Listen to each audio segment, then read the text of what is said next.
FakeTV Box was produced at iQuame.com Studios on 114th Road Studios, New York. Production is made possible by Adobe, providing limitless creativity for all. The innovative world of Apple, always think different, but not too different, and by the people of this and other YouTube channels. And with the support from Brooklyn College, who reminds CUNY students that there's nothing without great effort.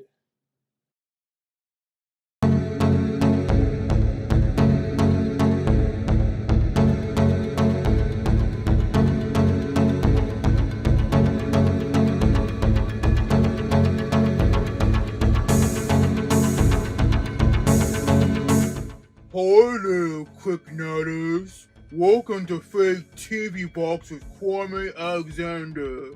The show that takes a huge spin on any news out there. I'm your fill-in host, Tuck Tomeson, and I'm glad to be back behind the desk after so long.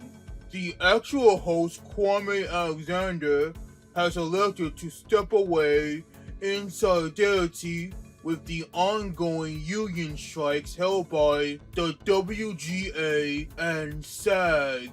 Depending on when the strikes will end, I have a feeling I'm going to be hosting the show for a long time. Anyway, let's get into today's topic, and it's all about this guy, Orange Thanos. Breaking news.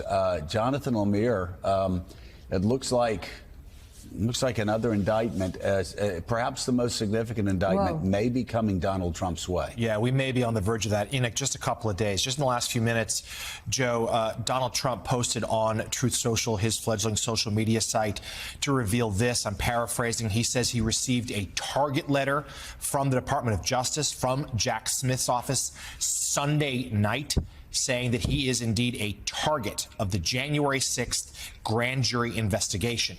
So a target letter, as we know, is usually a signal that indictment is on the horizon. Trump goes on to say that he's been given just 4 days to report to court. Now, we haven't confirmed that yet. The Department of Justice has not weighed in yet, but Trump himself says that this almost always means an arrest and an indictment.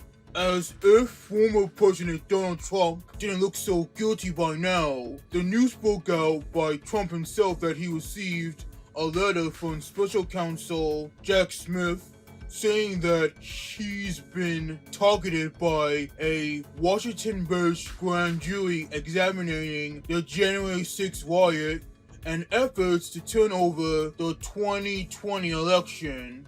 Those who know a thing or two about politics can understand that this means he'll be indicted for a third time. This is almost as damaging as the recordings of him talking about classified documents, and you can watch our previous episode about the Trump tapes in the link above and below. According to NBC News, it was not immediately clear what the charges are or whether anyone else received a target letter. People who have been informed that they are targets of criminal probes are often, but not always, indicted. My guess is that he will be indicted, but his hopes to win the 2024 GOP nomination will stay the same. It's kind of like when a man heckles a waitress at a restaurant and his chances of not getting kicked out remain the same. Trump confirmed the development of the target letter in a post on Truth Social, a social media platform which he created after being banned from Twitter over the January 6th attack. This is one platform I'm sure you don't need to follow us on. And the funny thing is how he ruined Twitter before Elon Musk ever did. The possibility of a third indictment is a bombshell similar to this story, which came after the target letter.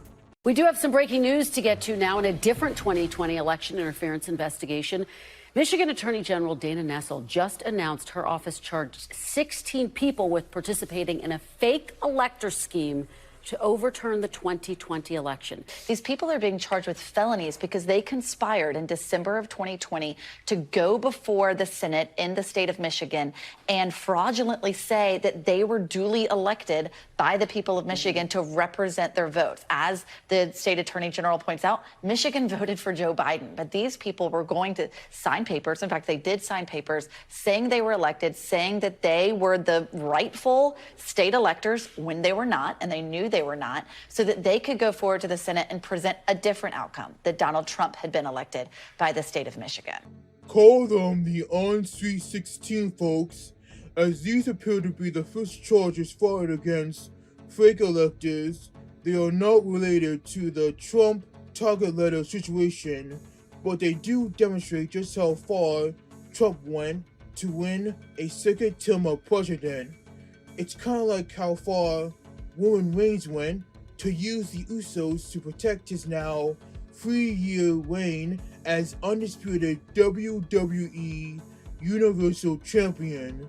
But they got tired of all his BS, and soon we're going to see Roman Reigns versus Jey Uso at SummerSlam. For more details on the target letter and what happens afterwards, we turn to our senior legal correspondent. Please say hello to Britney Janett. Thank you, Tuck! So, Britney, do you think another indictment is coming now that this target letter is made public? Absolutely! It raises the likelihood that Trump will get, as DJ Khaled always says, another one. He has more dirt on him than Richard Nixon.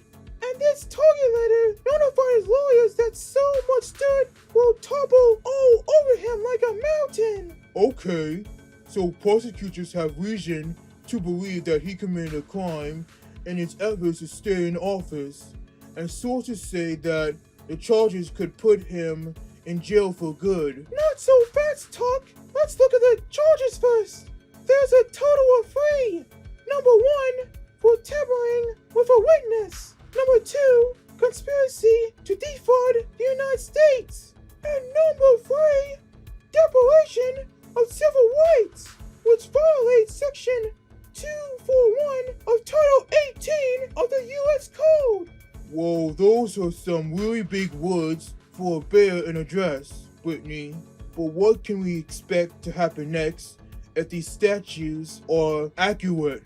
Currently, the special counsel is speaking with other witnesses about efforts to overturn the election. Then they'll turn to the grand jury about an indictment in which Trump will have to turn himself in, then plead not guilty, and then we're back to where we were when he was charged with the classified documents in June. It's a cycle no less funnier than the movie Groundhog Day. Great perspective, Britney. By the way, why are you wearing a dress to a news show? It's my work dress, Tuck. Right on. Thank you, Britney. And thank you, KlicKNettars, for watching our show today. Please remember to like, comment, and share everything here on KlicKNet. Give your support by hitting the subscribe button down below. Also, follow us on social media through Instagram, Facebook, Twitter, and now Threads. And I'll see you next time on FakeTV Box with Kwame Alexander.